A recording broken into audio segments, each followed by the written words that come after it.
শতাব্দী ডায়েরির নতুন আরও একটি ভিডিওতে আপনাদেরকে স্বাগতম। তো হঠাৎ করে খুব মিষ্টি খেতে ইচ্ছে করছে, তাই ভাবলাম বাসায় চেষ্টা করে দেখি মিষ্টি বানাতে পারি কিনা। তো ইজি ওয়েতে কিভাবে বাসায় মিষ্টি তৈরি করে খাওয়া যায় তারই একটা রেসিপি আজকে আপনাদের সাথে শেয়ার করব। আজকে আমি বানাবো রসমালাই। তো চলুন দেখে নেই ইজি ওয়েতে কিভাবে রসমালাই মিষ্টি ঘরেই তৈরি করা যায় আর ঠিক কতটা পারফেক্ট হয়। তো আজকে রসমালাই তৈরির জন্য লাগছে পাউডার মিল্ক। আমি এখানে নিডোর পাউডার মিল্কটা নিয়েছি, আপনারা যে কোনো ব্র্যান্ডের ফুল ক্রিম পাউডার মিল্ক দিয়ে এটা করতে পারবেন। আর লাগবে বেকিং পাউডার,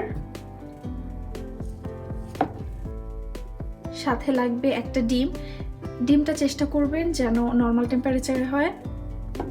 আর লাগবে কুকিং অয়েল, আপনারা চাইলে ঘিও ব্যবহার করতে পারেন।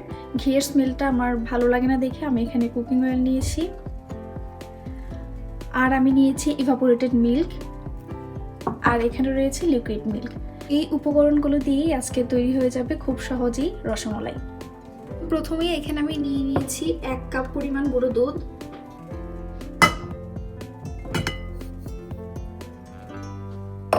Half teaspoon baking powder.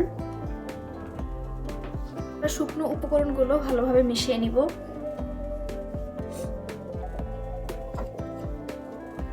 এখন অ্যাড করে নিচ্ছি 2 টেবিল স্পুন কুকিং অয়েল।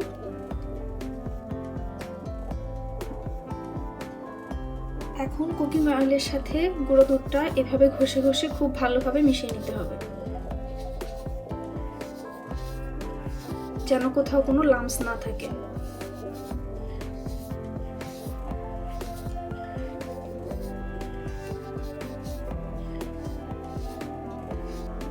এখন আমি অ্যাড করে দিচ্ছি 1/3 কাপ এগটা আমি আগে ফেটিয়ে তারপর মেজারিং কাপ মেজার করে নিয়েছি।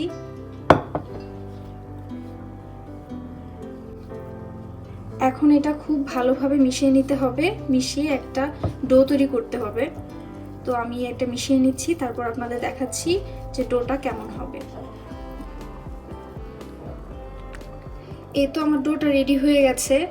তো ডোটা এরকম আঠালো হয়েছে দেখে আপনারা কেউ ভয় পাবেন না, এই ডোটা এরকম আঠালোই হবে যেহেতু গুঁড়ো দুধ দিয়ে তৈরি। কিন্তু এটা হচ্ছে আমরা এখন কিছুক্ষণ রেস্টে রাখবো, এই 10 মিনিটসের মতো, তো তখন এটা ঠিক হয়ে যাবে। এই তো আমার ডোটা রেডি হয়ে গেছে। আমি যতটা পেরেছি এই সাইড থেকে এগুলো কেচে একসাথে করার চেষ্টা করেছি, কারণ এই সাইডেরগুলো খুব তাড়াতাড়ি ড্রাই হয়ে যাবে, তখন এটা আর আমরা মিষ্টিতে ইউজ করতে পারবো না, বা ইউজ করলে মিষ্টিটার ভিতরে শক্ত হয়ে যাবে। তো এখন আমি এটা হচ্ছে 10 মিনিটের মতো র্যাপ করে রেখে দিব।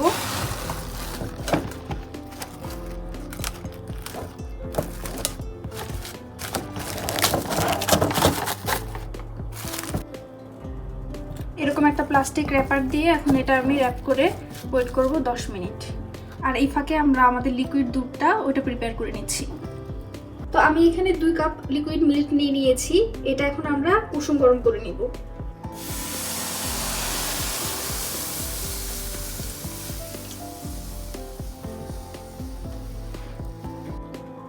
আর দিয়ে দিচ্ছি 1 কাপ জল।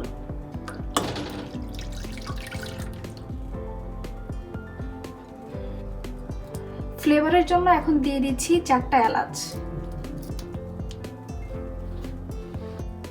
দুধে বলক চলে এসেছে, এখন আঁচটা মিডিয়াম লো ফ্লেমে রেখে মিষ্টিগুলো একে একে অ্যাড করে দিব। আমি হাতে কিছুটা তেল মাখিয়ে নিয়েছি।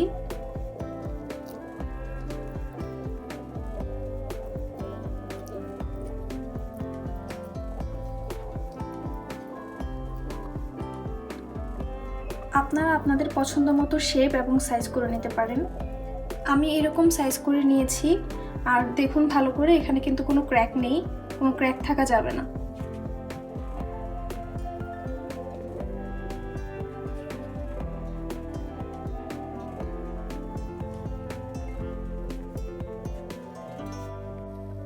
আমার সবগুলো মিষ্টি দেওয়া হয়ে গেছে, আর এখানে আপনারা দেখতেই পাচ্ছেন এগুলো ফুলে অলমোস্ট ডাবল হয়ে যাচ্ছে। এখন আমি অ্যাড করে নিচ্ছি 1 কাপ চিনি।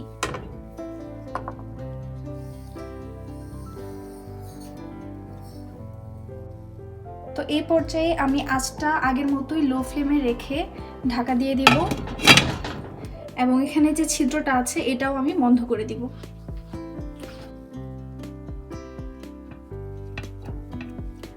তো এইভাবে আমি রাখবো 10 মিনিট, আর মাঝখানে একবার আমি এটা উঠিয়ে নাড়িয়ে দিব যেন নিচ থেকে দুধটা লেগে না যায়। তো দেখা হচ্ছে 10 মিনিট পর। তো উপর থেকে দেখতে পাচ্ছেন কিনা, দুধটা যখন উপরের দিকে চলে আসবে তখন ঢাকনাটা খুলে এখানে যে জলটা জমেছিল ওটা এভাবে দিয়ে দিতে হবে। আর এখানে দেখুন মিষ্টিগুলো ফুলে একদম ডাবল হয়ে গেছে। আমি এখন এটা একটু নাড়িয়ে দিব যেন নিচ থেকে লেগে না যায়।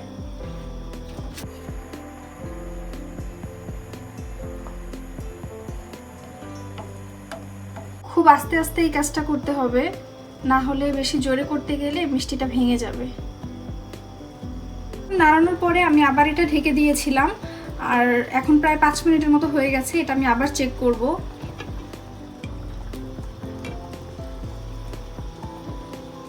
মিষ্টিগুলো এখন ভাসছে, তো তার মানে প্রায় হয়ে এসেছে। এই পাশের কয়েকটা হয়তো আর একটু হবে।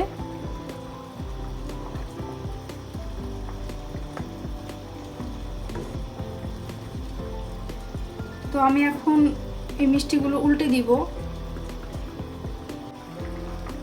মিষ্টিগুলোকে উল্টে দিয়েছি, আর এখন আবার ঢাকা দিয়ে কিছুক্ষণ রাখবো। আরও প্রায় 5 মিনিটের মতো হয়ে গেছে। এখন আমি ঢাকনাটা তুলে দেখব। অ্যাড করে দিব ইভাপোরেটেড মিল্কটা। এই ইভাপোরেটেড মিল্কটা মেইনলি আমি ইউজ করেছি রসমালাইয়ের যে রসটা হয় ওটাকে ঘন করার জন্য। তো আপনারা যদি ইভাপোরেটেড মিল্কটা না পান, সেই ক্ষেত্রে মিষ্টিগুলো এই পর্যায়ে তুলে রেখে দুধটা আর একটু ঘন করে নিয়ে তারপরে ওইটা মিষ্টির উপরে দিয়ে দিলেই হয়ে যাবে। এখন হাই হিটে দুধটা একটু ঘন করে নিব, আর তারপরে নামিয়ে নিব। আমি মিষ্টিটা সার্ভ করে নিয়েছি। এখন এটা কিছুক্ষণ ঠান্ডা হওয়ার জন্য রাখবো, তারপর আপনাদের দেখাচ্ছি এটা খেতে কেমন হলো। মিষ্টিটা ঠান্ডা হয়ে গেছে, আর এখন দেখার পালা যে এটা খেতে ঠিক কেমন হলো।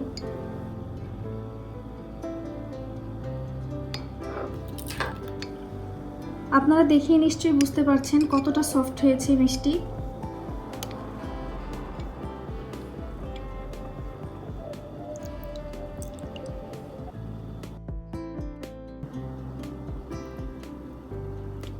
এখন মোমেন্ট অফ দ্য ট্রুথ।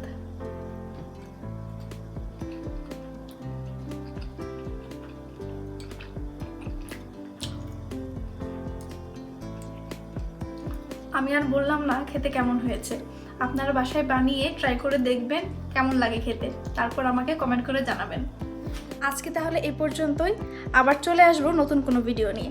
সে পর্যন্ত সবাই ভালো থাকুন, সুস্থ থাকুন। ভিডিওটি যদি ভালো লেগে থাকে প্লিজ একটা লাইক করে দিবেন, আর চ্যানেলটা এখনও সাবস্ক্রাইব করে না থাকলে প্লিজ সাবস্ক্রাইব মাই চ্যানেল।